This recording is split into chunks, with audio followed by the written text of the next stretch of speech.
Hello and welcome. In this video, we'll learn a machine learning method called logistic regression, which is used for classification. In examining this method, we'll specifically answer these three questions. What is logistic regression? What kind of problems can be solved by logistic regression? And in which situations do we use logistic regression? So let's get started.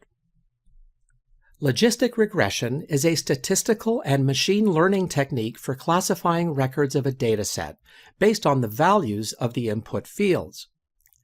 Let's say we have a telecommunication dataset that we'd like to analyze in order to understand which customers might leave us next month.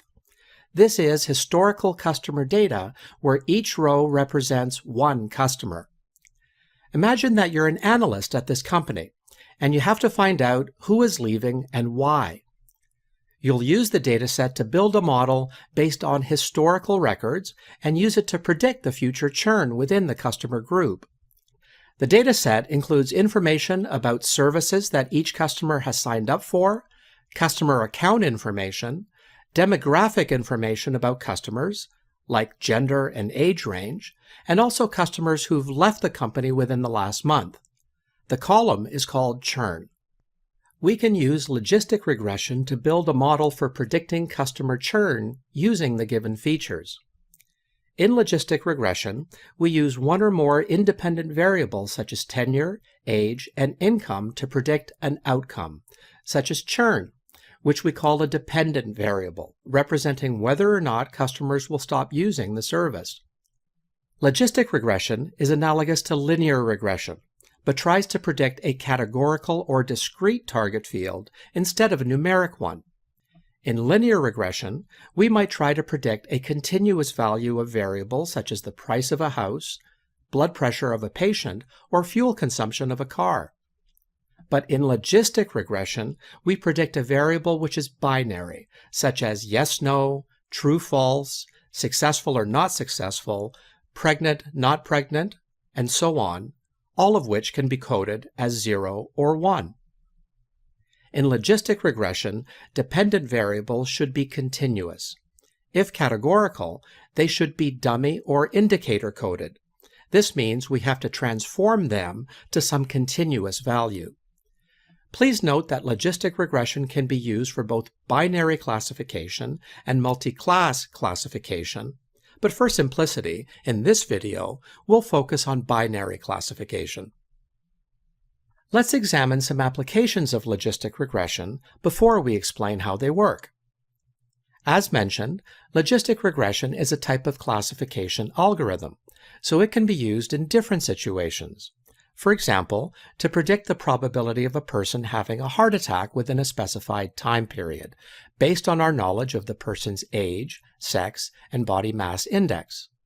Or to predict the chance of mortality in an injured patient, or to predict whether a patient has a given disease, such as diabetes, based on observed characteristics of that patient, such as weight, height, blood pressure, and results of various blood tests, and so on.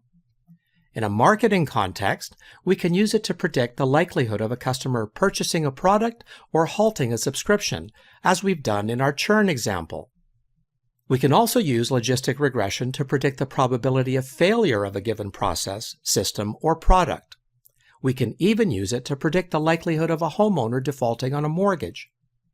These are all good examples of problems that can be solved using logistic regression. Notice that in all these examples, not only do we predict the class of each case, we also measure the probability of a case belonging to a specific class. There are different machine algorithms which can classify or estimate a variable. The question is, when should we use logistic regression? Here are 4 situations in which logistic regression is a good candidate. First, when the target field in your data is categorical or specifically is binary, such as 0, 1, yes, no, churn or no churn, positive, negative, and so on. Second, you need the probability of your prediction. For example, if you want to know what the probability is of a customer buying a product. Logistic regression returns a probability score between 0 and 1 for a given sample of data. In fact, logistic regression predicts the probability of that sample, and we map the cases to a discrete class based on that probability. Third, if your data is linearly separable. The decision boundary of logistic regression is a line, or a plane, or a hyperplane. A classifier will classify all the points on one side of the decision boundary as belonging to one class, and all those on the other side as belonging to the other class. For example, if we have just two features and are not applying any polynomial processing, we can obtain an inequality like theta 0 plus theta 1x1 plus theta 2x2 is greater than 0, which is a half-plane, easily plottable.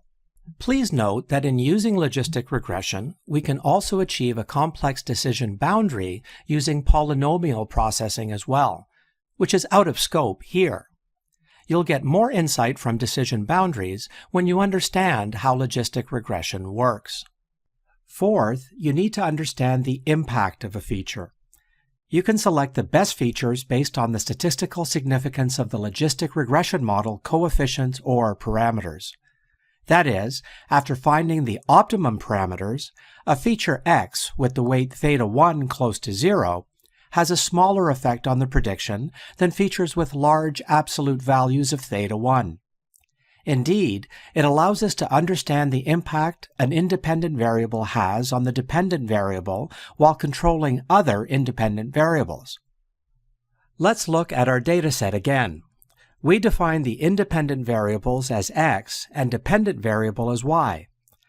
Notice that for the sake of simplicity, we can code the target or dependent values to 0 or 1.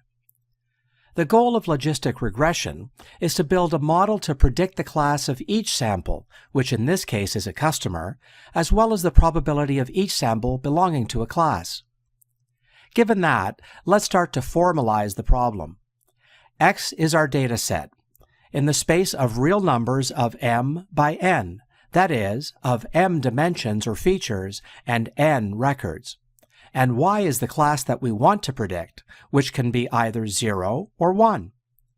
Ideally, a logistic regression model, so-called y-hat, can predict that the class of the customer is 1, given its features x.